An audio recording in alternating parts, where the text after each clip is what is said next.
Nazaré is considered some of the biggest waves in the world, if not the biggest, because there's a trench here, an underwater trench that makes the waves just insane. I was told many years ago that humans naturally need to surround themselves from time to time with expansive landscapes that make them feel small, not insignificant, just grounded, aware of how tiny we are in the scope of the universe. Here in Nazaré, where the land meets the Atlantic Ocean, that feeling arrives with every breath of salty air. Nazaré was once a quiet fishing town, a place shaped by generations who lived along the sea.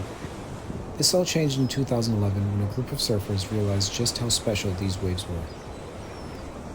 But there's something unique about this stretch of coast, something hidden deep beneath the waves. And here on the shoreline, the ocean isn't background noise, it's the main voice. When I came here this weekend, I didn't even plan to make a video, but standing so close to the ocean's edge, something about this place stayed with me.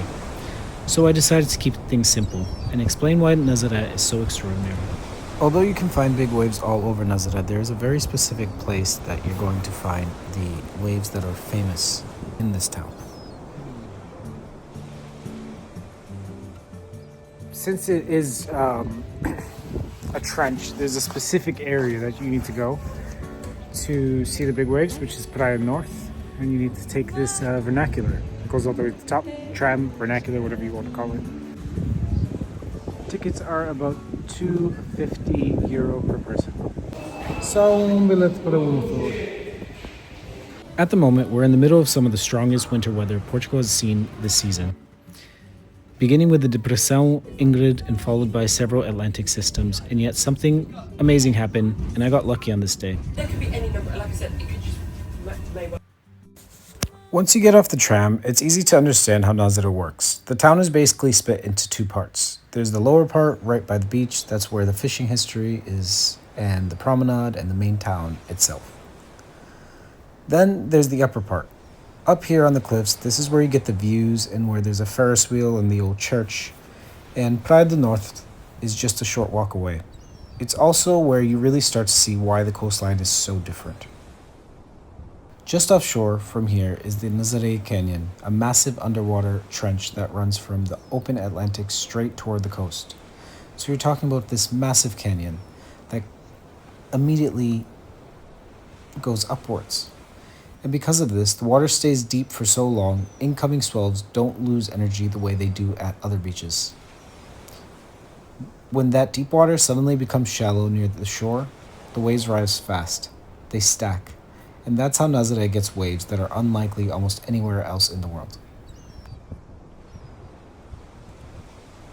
Unfortunately, I got here late on this day, so I didn't get to see the surfers, but I have seen them before, and it's really hard to even understand the scope of these waves without them. So that's just an unfortunate fact. You're going to have to live within this video. Today, I'm so sleepy, but it's supposed to be the biggest waves in history here. Will it or will it not?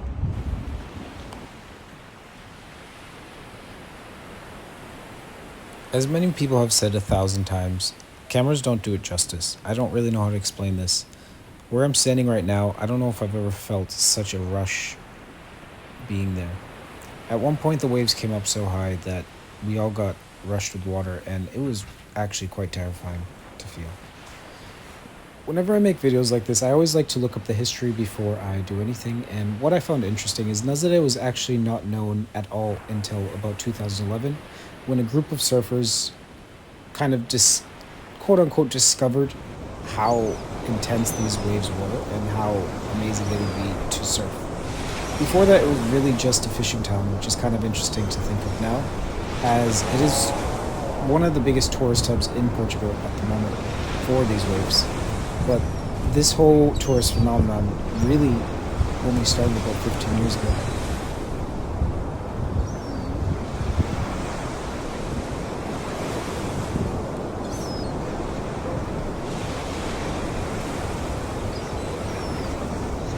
It's also important to remember that these waves are not year-round. I've actually been to Nazaré several times before, and for the most part, I haven't seen waves anywhere near as large as these.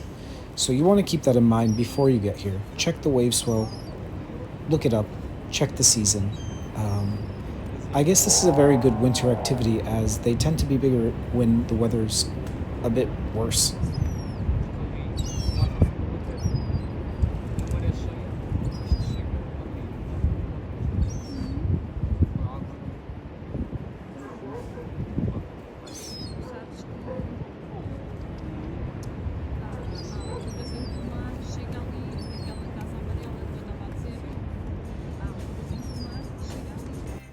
I also want to mention a couple months back, I did a half marathon here and it was really amazing. Just such great energy in this town. It's one of my favorite towns in Portugal for sure.